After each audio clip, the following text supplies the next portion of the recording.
The disappearance of Stephen Kubacki. In the winter of 1978, Stephen Kubacki was a 23-year-old history major in his senior year at Hope College, a small private college located in Holland, Michigan.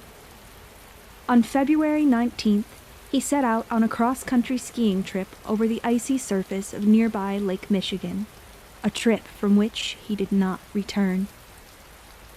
When his roommates had neither seen nor heard from him by nightfall, he was reported missing to local police. A massive search and rescue effort was launched, and his skis and backpack were soon discovered abandoned on the beach. A further search of the area produced a trail of footprints that appeared to come to an abrupt end in the middle of the lake. The authorities could find no trace of Kubacki, and he was presumed to have fallen through the ice and drowned. A memorial service was held for Kubacki at Hope College, and his grieving family did their best to move forward in the wake of the tragedy. 15 months later, on May 5, 1979, his family was stunned when he suddenly reappeared on his aunt's doorstep in Great Barrington, Massachusetts, more than 700 miles away from where he disappeared. Kubacki told his family he had woken up in a field in Pittsfield, Massachusetts, 20 miles from his aunt's home, with no memory of what had occurred. In a rare 1979 interview with the Benton Courier, Kubacki stated, "I didn't know where I was. I was wearing clothes that weren't mine. I started going through a pack which I assumed was mine, and I found maps. I would guess I was hitchhiking. I didn't know what the date was until I walked into town and got a newspaper." In regards to his memory loss, he said, "The only thing I can think of is what mountain climbers suffer from loss of body heat and exhaustion. That combination can result in a temporary loss of memory. I have some really vague feelings. I have some running shoes. I feel like I've done a lot of running. I also have a marathon t-shirt from Wisconsin. I don't know how I got it." Kubacki also denied being in a vulnerable mental or emotional state at the time of his disappearance. "My father was going to sign over our house to me. I had 3 courses at school and no trouble. I left a romance in Germany. There was no trouble with girls. I had a job lined up with the Holland Sentinel," he said. While Kubacki himself could not explain what had happened to him, the media and the public emerged with various theories of their own. Despite his denials, many suspected that Kubacki engineered his own disappearance to escape troubles in his personal life. Others theorized that he may have gotten caught up in local gang or cult activity, explaining his lengthy absence and unwillingness to discuss what occurred during that time period. A number of theories attributed his disappearance to paranormal involvement. Some stated that Bigfoot-like creatures were known to roam the area and had been suspected of kidnapping people in other disappearances. Others believed alien abduction was a valid explanation, as the surrounding area was abundant in UFO sightings. This disappearance has been talked about for decades, even being referenced on the History Channel series Ancient Aliens in 2018. The episode, titled Earth's Black Holes, discusses the possibility of the existence of black holes around the globe, and suggests that perhaps Kubacki had inadvertently wandered through one, only to end up in Massachusetts over a year later. Such theories have swirled for decades with no hope of an answer in sight. However, it now appears that we may be close to answering the mystery once and for all. At the time of this video in September 2024, Stephen Kubacki's website touts an upcoming book detailing the untold story behind his disappearance. A statement on his website reads, "After almost 45 years of silence, Stephen Kubacki is ready to reveal where he went after he disappeared. His experience is much stranger and also much more believable than anyone suspects. The story involves a revolutionary organization, an idealistic terrorist in training named Nathan T. Stanfield, spiritual experiences with hallucinogenic drugs and alternate realities, the French Foreign Legion, and a young man's struggle to find meaning during a turbulent time." There are currently no details listed in regards to a publication time. We will stay tuned for updates.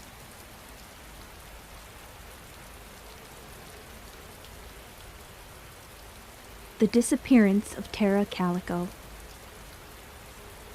In 1988, Tara Lee Calico was a 19-year-old college student at the University of New Mexico. She was an honors student who worked part-time at a local bank. Every morning, Tara started her day with a bike ride, following her familiar route along New Mexico State Road 47. She was a familiar sight in the mornings and much loved by her community. Occasionally, Tara's mother, Patty, would accompany her on her morning bike rides.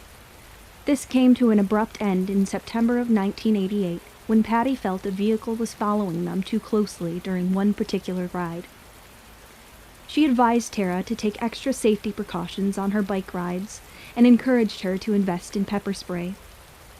Tara dismissed her mother's concerns and didn't seem to think the experience was a big deal. On the morning of September 20th, Tara's morning bike ride started when she left her home at 9:30 a.m. Before leaving, she told her mother to come find her if she didn't return by noon. She had plans with her boyfriend that afternoon and didn't want to be late. Patty agreed, and Tara went on her way.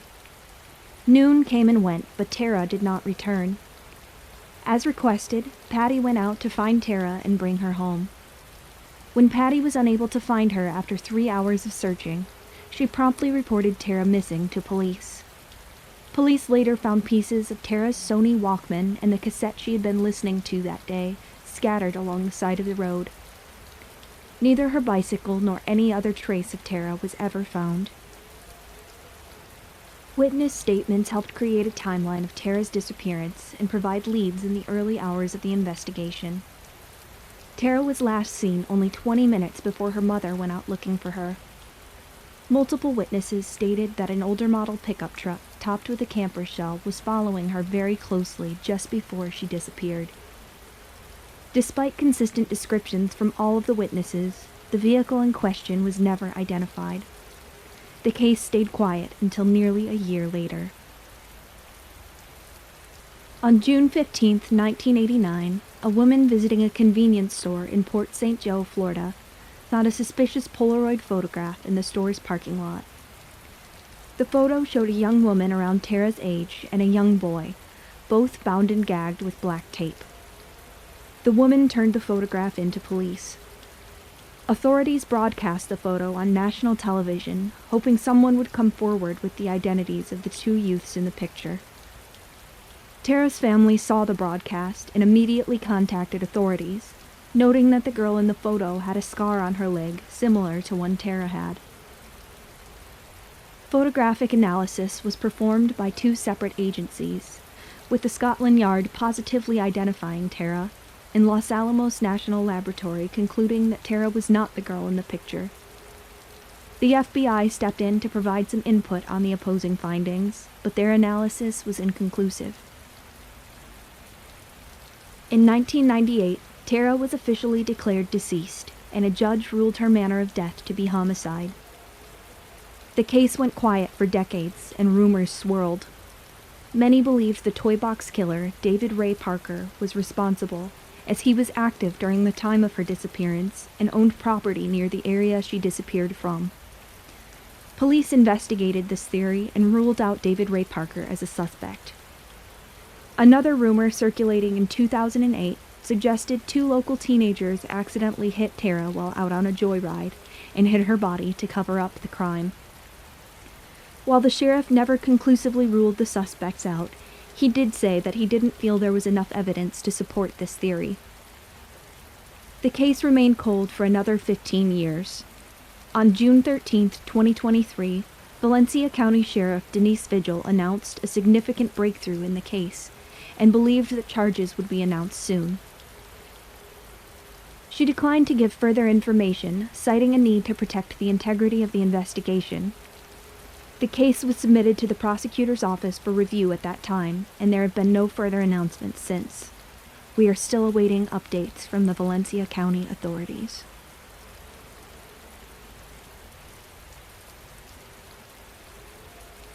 The Man from Torrid. In 1954, a man flew into Japan and was detained by authorities after discovering the country of origin listed on his passport did not exist. John Allen Kuchar Zegras, age 36, from Torrid. Authorities were confused as his passport had been stamped in many East Asian countries and did not appear to be counterfeit. During questioning, authorities asked him questions about his country of origin. He stated that Torrid was a European country located between France and Spain. He insisted they must have heard of it, or at the very least that they could locate it on a map, as it had been there for nearly 1,000 years. When challenged, Zegras became visibly upset and continued to plead for authorities to investigate as he was telling the truth. Japanese authorities placed him in a guarded hotel room on a high-level floor of the hotel while they attempted to sort out the situation.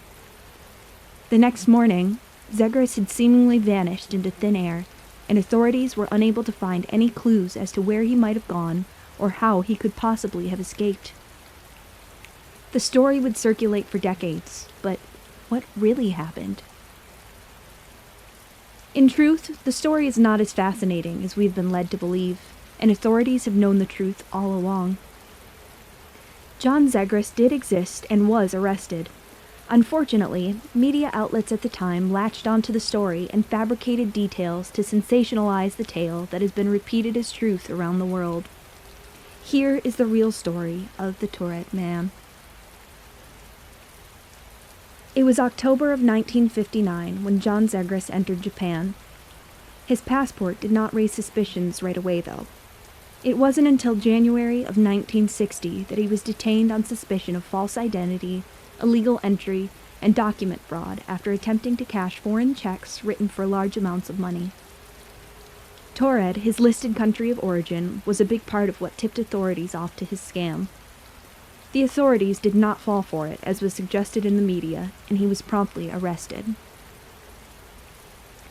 As it turned out, Zegras had been using this counterfeit passport for quite some time, and while his passport stamps were legitimate, authorities were baffled not by his listed country of origin, but by how long he had been able to use counterfeit passports without arousing any suspicion. In an attempt to prove his innocence, Zegras gave a detailed backstory about different countries he had lived in, armies he had served in, and battles he had fought, and the work he had done with foreign agencies. These stories were easily proven false by contacting said agencies, and Zegras was revealed to be nothing more than a fraud. In August of 1960, Zegras was sentenced to 1 year in prison and subsequently deported. So how did we end up with the tale of a man who traveled from a parallel universe? When the case was first reported in the Canadian newspaper The Province, it is thought that a typo turned the country Torrid into Torrid, and the rumors began to swirl. Like a game of telephone, facts were added and assumptions were made until we ended up with a story about a man who unwittingly traveled from a parallel dimension to our universe and seemingly disappeared the way he came. In the decades since Zegras was tried and convicted of fraud, it has become an urban legend not just in the area it occurred, but around the globe. It is still a popular tale to this day, and the fraudulent Mr. Zegras continues his legacy of deception via media sensationalism.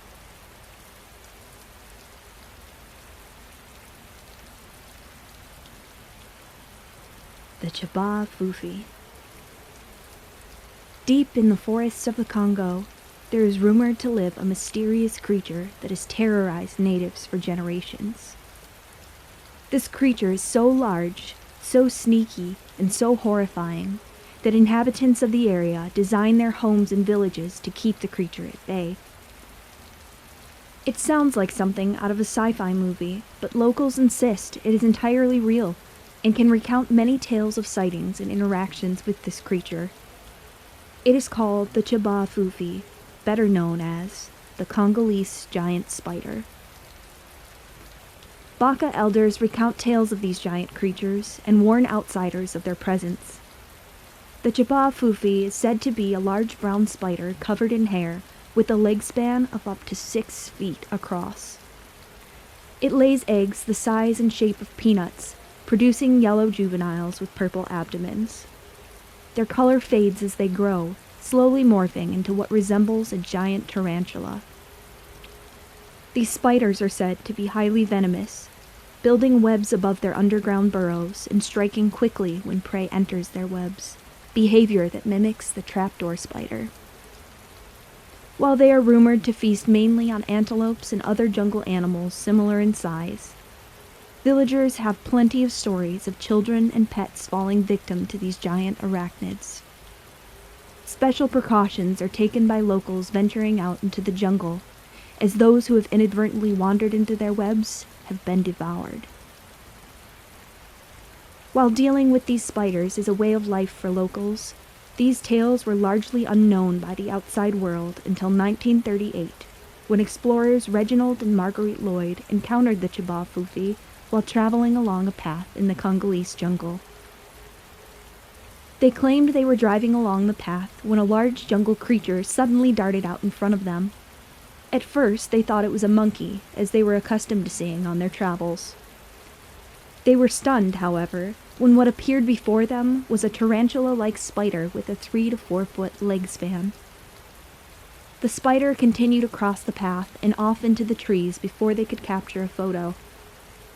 Since then, many others have reported their own sightings, and not just in the jungles of Congo. Reports of giant spiders like these have been documented all around the globe, with high numbers being reported in other jungles in areas of South America and Vietnam. While it's highly probable that there are many undiscovered species hiding out in jungle areas, scientists believe that it's impossible for a spider of this size to exist. The exoskeleton of a spider that size would have to be extremely thick to support its weight, leaving little room for necessary internal organs. The biggest reason scientists believe this to be impossible is the way insects' respiratory systems are structured. Insects breathe via a number of trachea tubes spanning their bodies that diffuse oxygen from the air around them. With a respiratory system like that, a spider of the reputed size would not be able to diffuse enough oxygen from the surrounding air to sustain life. Cryptozoologists argue that there are anomalies to this rule, however, and evolution has resulted in strange creatures that theoretically should not be able to exist. A frequent example cited by cryptozoologists is the coconut crab, who evolved a unique respiratory system over many generations that allowed it to adapt to life on land. They believe it is entirely possible that large arachnids may have evolved in a similar fashion. So what is the truth? Despite nearly 100 years of sightings, scientists have yet to find the Chiba-Fufi or any conclusive proof of its existence. Cryptozoologists hope a specimen can be found and studied, but unfortunately, time may be running out. Locals state that the large arachnids used to be plentiful, but deforestation has caused the population to dwindle. Until a discovery is made, the Chiba-Fufi will remain nothing more than a tale pulled straight from our worst nightmares.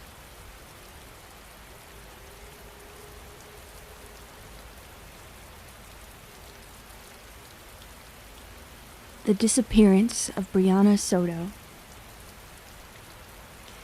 Every year in the United States, over 600,000 people go missing.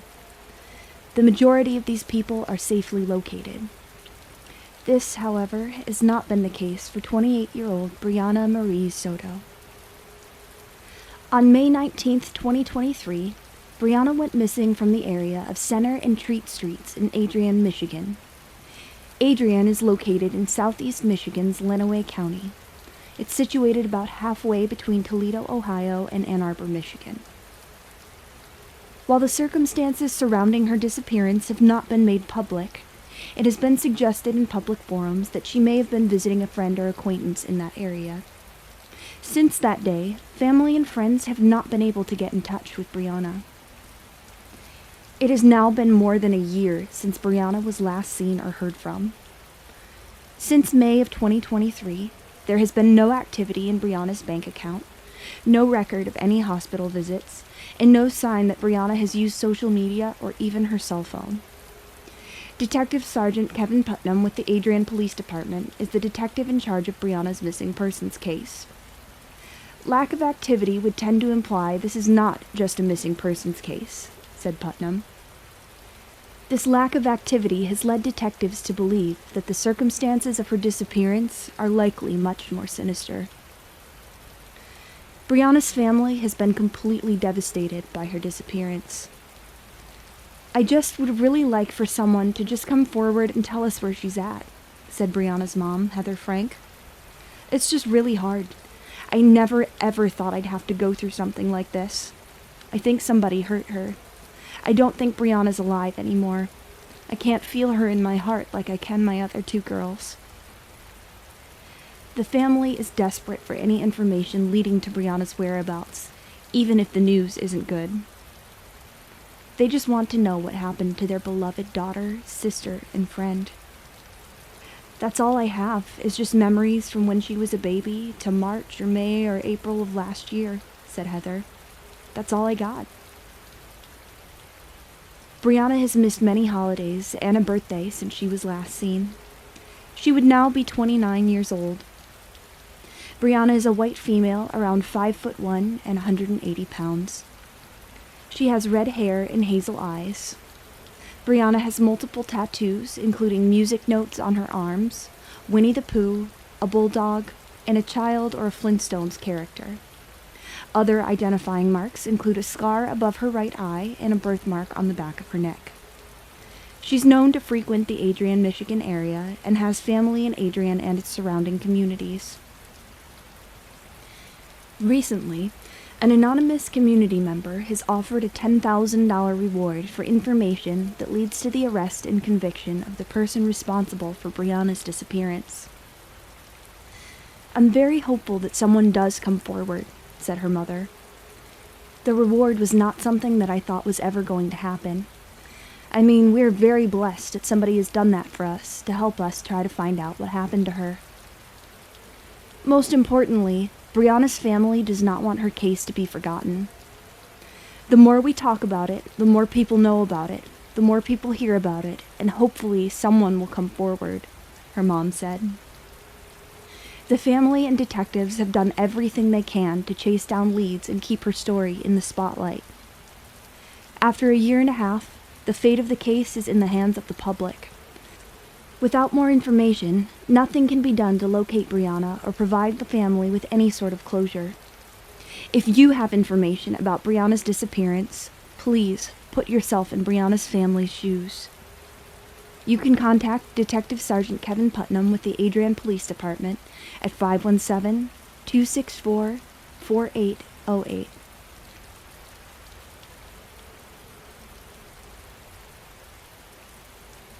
The Footman.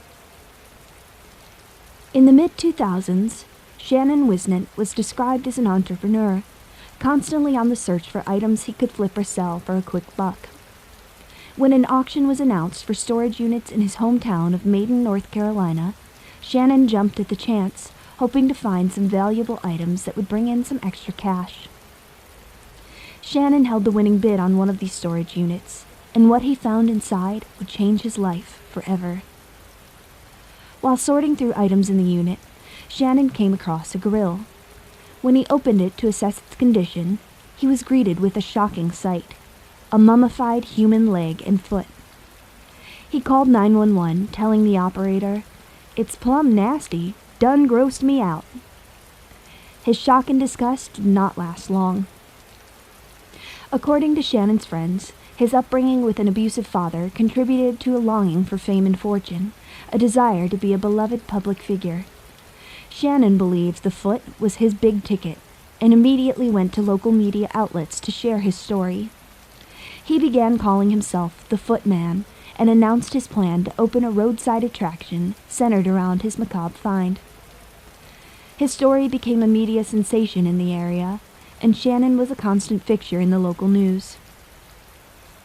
The media attention Shannon craved soon threw a wrench in his plans when a man named John Wood contacted him to inform him that the leg was his and to request that Shannon return it. In 2004, John and his father, Tom, a wealthy furniture store owner, set out in Tom's Cessna for a farewell flight as he had decided to sell the plane. What started as a lighthearted adventure ended in tragedy for the Wood family. The plane crashed, killing Tom and resulting in major injuries for John, including one that required his leg to be amputated below the knee. John, trying his best to cope with such a major loss, requested that the hospital return his amputated limb, intending to preserve it in memory of the crash that took his father and changed his life. He first attempted to freeze the foot, but when his power was cut off, he was forced to find a new strategy. John reached out to a friend who worked in a mortuary and was given some embalming fluid. John soaked the foot in embalming fluid and let it sun-dry for 6 months until it was mummified. Unfortunately, the crash took a huge toll on John. He was co-pilot at the time of the tragedy and blamed himself for his father's death. He began to self-medicate with alcohol and the painkillers prescribed to him after his accident. John's addiction spiraled further and further out of control until he lost his home.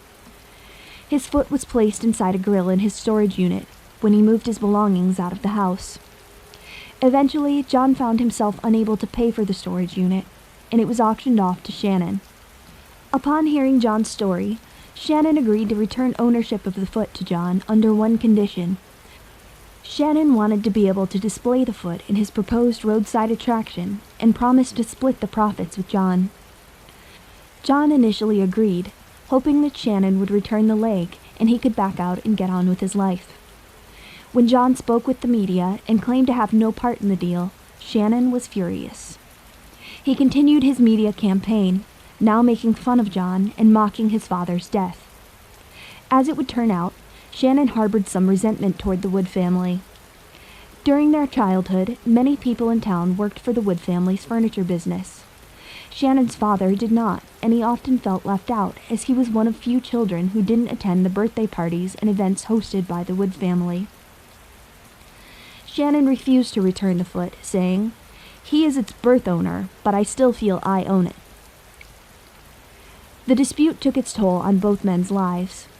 It further fueled John's addiction problem, which spiraled out of control until he found himself homeless and taking shelter beneath a bridge. Shannon dived deeper into his persona as the Footman in pursuit of further fame. He spent more and more money on websites, shirts, flyers, and other promotional items for a business that had not materialized. Eventually, his wife stated that she wanted a divorce. Shannon still continued with his pursuit, claiming he would be happy when he finally found fame and got his own TV show. In 2006, Judge Mathis caught wind of the situation and agreed to feature both men on his show to settle the dispute once and for all. Mathis scolded Shannon for his behavior toward John and ordered him to return the leg. In return, John was to reimburse Shannon for the $5,000 he paid for the storage unit. Judge Mathis further remedied the situation by offering John a chance to get clean and sober. John, who had arrived to court noticeably high, agreed, and the judge paid for the treatment facility. John would go on to find a job and get engaged to the love of his life. With the leg in his possession, he found a local vet that agreed to taxidermy the leg, allowing him to complete the memorial for his father, Tom. Shannon, however, remained bitter over the dispute, continuing to pursue fame. Despite losing the foot, he still promoted himself as the Footman, writing books, appearing on podcasts, and selling merchandise. He was eventually hired for a reality TV show, but walked away after an argument with the producers when he learned that some aspects of the show were staged.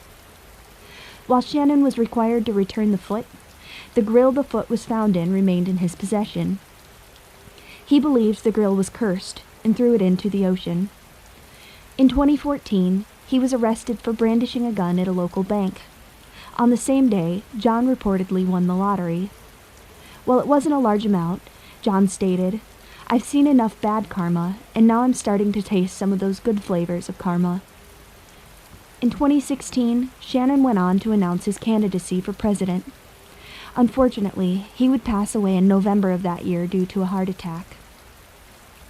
The story of the foot and its legacy is detailed in the 2015 documentary, Finders Keepers, which is available on a wide variety of streaming services. In an interview about the film, John said, "I'm able now to, even on a grander scale than I could have ever thought, pay tribute to my father and pay homage to my family. If you'd like to dig deeper into this unbelievable story, this 82-minute film features interviews from both men and is very interesting, to say the least."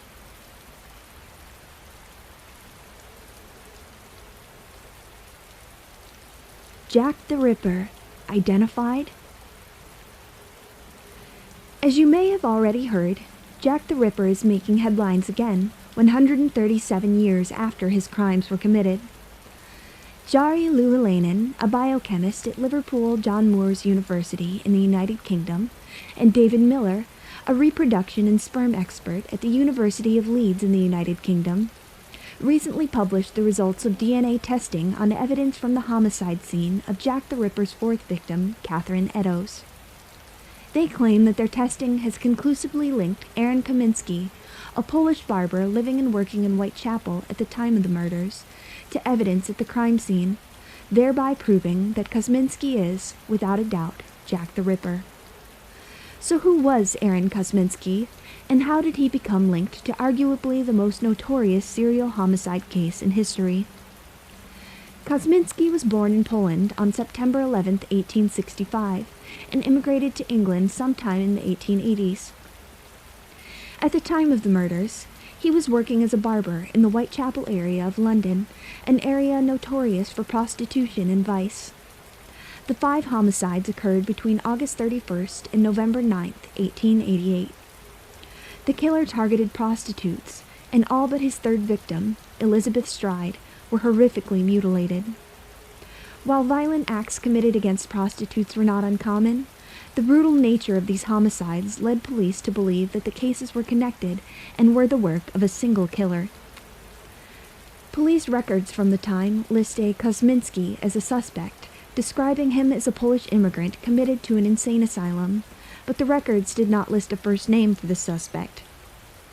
In 1987, a journalist identified Aaron Kosminski as the suspect listed in the records by cross-referencing police and asylum records with private notes from detectives who worked on the Jack the Ripper case. Aaron Kosminski was committed to an insane asylum in 1891 after threatening his sister with a knife, and was diagnosed with paranoid schizophrenia. The notes of Detective Sir Melville Macnaughton stated that Kosminski had a great hatred of women with strong homicidal tendencies, and indicated that he was a strong suspect in the murders. Despite these suspicions, the police were never able to definitively link anyone to the crimes. With the advent of DNA testing in the late 20th century, researchers and true crime enthusiasts became hopeful that a conclusion could be reached in the case. DNA tests have been conducted on multiple pieces of evidence, with author Patricia Cornwell hiring a forensic team to test stamps and envelopes from letters supposedly sent by Jack the Ripper. As a result of these tests, Cornwell believes that a man named Walter Sickert is the guilty party. The scientists who conducted the most recent tests have claimed their testing is the most systematic and most advanced genetic analysis to date regarding the Jack the Ripper murders. The researchers took samples from a shawl stained with blood and semen that was found at one of the crime scenes next to the body of Catherine Eddowes, and were able to match DNA from the semen sample to Aaron Kosminski. Critics are skeptical of the results for several reasons. The first being that the evidence is over 100 years old, and the possibility of contamination is high. Others question the reliability of the type of DNA testing used in this instance. The scientists used mitochondrial DNA to conduct their tests. Mitochondrial DNA is often easier to extract in old or degraded samples while still providing enough genetic information to work with. The downside to working with mitochondrial DNA, however, is that it doesn't provide a full genetic profile and is not specific enough to be used in all situations. Mitochondrial DNA is inherited from the maternal side and traces a person's maternal heritage, unlike nuclear DNA, which is inherited from both parents. Hansi Weissensteiner, an expert in mitochondrial DNA at Innsbruck Medical University in Austria, stated, "Based on mitochondrial DNA, one can only exclude a suspect." This being said, mitochondrial DNA does not provide enough detail to prove that a DNA sample belongs to a specific individual. The way the research was published has raised concerns as well. The article, published in the Journal of Forensic Sciences, lacks technical details, instead choosing to describe the DNA match using graphic representation via illustration. The scientists cite their reasoning for publishing their results this way as being easier for true crime enthusiasts without a scientific background to understand. Walter Parson, a forensic scientist at the Institute of Legal Medicine at Innsbruck Medical University in Austria, expressed his confusion at this decision, as these technical details are important for peer review and the ability to judge the accuracy of the results. As mitochondrial DNA sequences do not pose a risk of privacy invasion to the individuals involved, he believes these results should have been included to prove the validity of the testing. Otherwise, the reader cannot judge the result. I wonder where science and research are going when we start to avoid showing results, but instead present colored boxes, he stated. While the results are exciting and perhaps a step closer to discovering the true identity of Jack the Ripper, it seems as though his identity will remain a mystery until more conclusive proof arises. As DNA technology continues to advance, we remain hopeful that better testing methods await in the near future. For now, we are left to speculate and weigh the evidence at hand.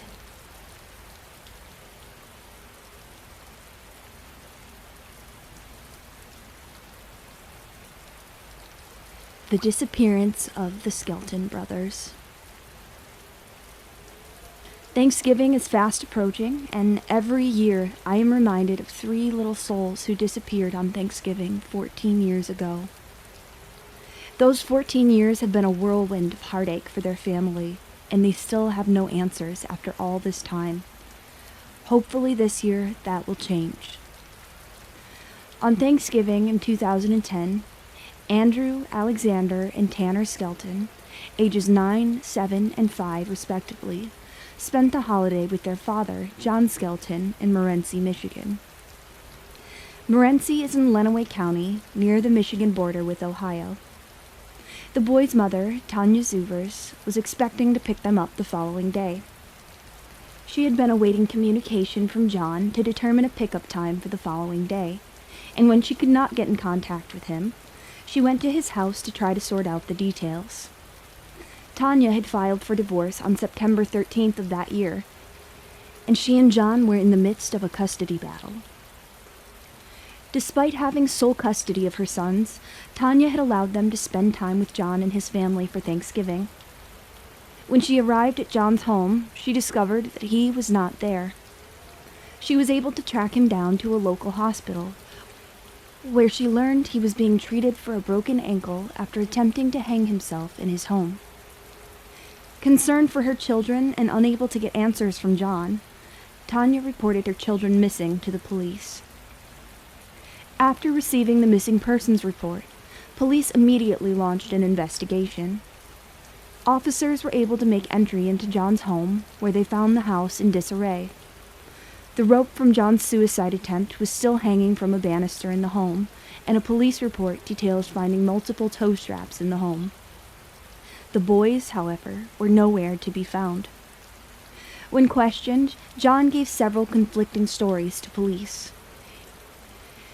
He first told them that he had left the boys with friends, before changing his story to say he had given them to a woman named Joanne Taylor, whom he did not really know but had met when her car was broken down on the side of the road. He then told police he had given them to an underground organization that would help keep the boys safe. John said he believed Tanya was a danger to the children. In October, he had filed for custody, alleging that Tanya posed a threat to their children because she was a registered sex offender. Police did not buy John's story about the underground group, and he was charged with child abandonment. Through witness interviews, cell phone records, and other evidence, police were able to determine that between 4:29 a.m. and 6:46 a.m. on the day after Thanksgiving, John traveled 25 miles from his home to Holland City, Ohio. Many searches were conducted in this area and others, and every lead was followed to its conclusion.